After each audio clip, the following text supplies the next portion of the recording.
বাংলা নববর্ষকে বরণ করে নিতে রাজধানী সহ সারা দেশে চলছে শেষ মুহূর্তের প্রস্তুতি।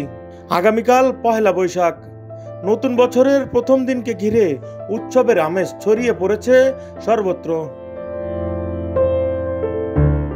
প্রতি বছরের মতো এবারও ছায়ানটের আয়োজনে রমনা বটমূলে নববর্ষের ভোর শুরু হবে রবীন্দ্রসঙ্গীতের সুরে। চারুকলার আনন্দ শোভাযাত্রায় থাকছে বর্ণিল মুখোশ আর শিল্পসজ্জা, যা ইতিমধ্যেই প্রস্তুতির শেষ ধাপে। রাজধানীর পাশাপাশি দেশের জেলা ও উপজেলাগুলোতে চলছে বৈশাখী মেলা, আনন্দ শোভাযাত্রা ও বিভিন্ন সাংস্কৃতিক অনুষ্ঠানের প্রস্তুতি।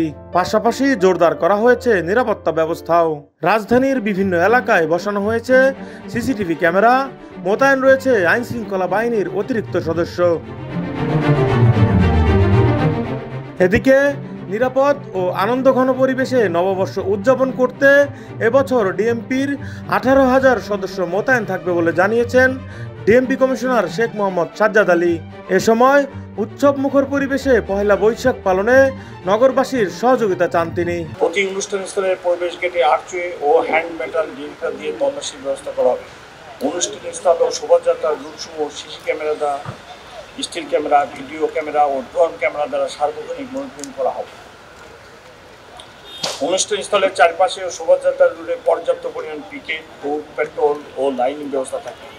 ডিবি, সিটিটিসি পর্যাপ্ত সোয়াট সংখ্যক পুলিশ সদস্যগণ সাদা পোশাকে মোতায়েন থাকে। এছাড়া পুলিশের পাশাপাশি উৎসবের নিরাপত্তায় পোশাকে এবং সাদা পোশাকে নজরদারি বৃদ্ধির কথা জানালেন র্যাব প্রধান।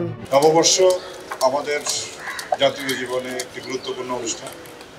প্রতি বছরের মতো এবারও আমরা এই অনুষ্ঠানটি উৎসাহ, উদ্দীপনা, আনন্দঘন পরিবেশে উদযাপন করব।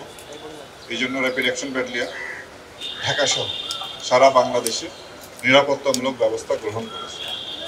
আমাদের মোটরসাইকেল পেট্রোল, গাড়ি পেট্রোল, চেকপোস্ট, অবজারভেশন টাওয়ার এবং আমাদের গোয়েন্দা নজরদারি অব্যাহত আছে।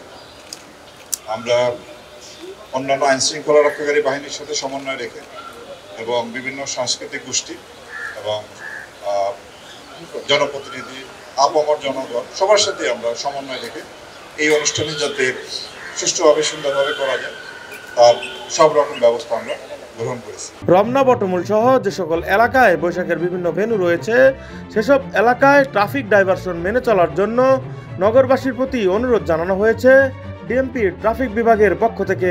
রমনা পার্ক, সরোয়ার্দী উদ্যান ও ঢাকা বিশ্ববিদ্যালয় এলাকায় ডাইভারশন পয়েন্টসমূহ ব্যতীত কিছু রাস্তায় আমরা গাড়ি চলাচল করতে পারবে বা কোন দিকে চলাচল করবে সেটা আমরা বলে দিচ্ছি।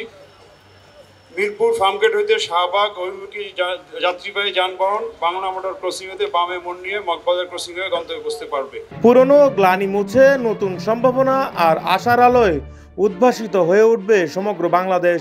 পয়লা বৈশাখের এই উৎসব গণনার মাধ্যমে বাংলার মানুষের সুখ দুঃখ, আশা ও আকাঙ্ক্ষার প্রতিফলন ঘটে, যা নতুন বছরের নতুন উদ্যমের সূচনা করে। রাকিব হাসান, ভোরের পাতা।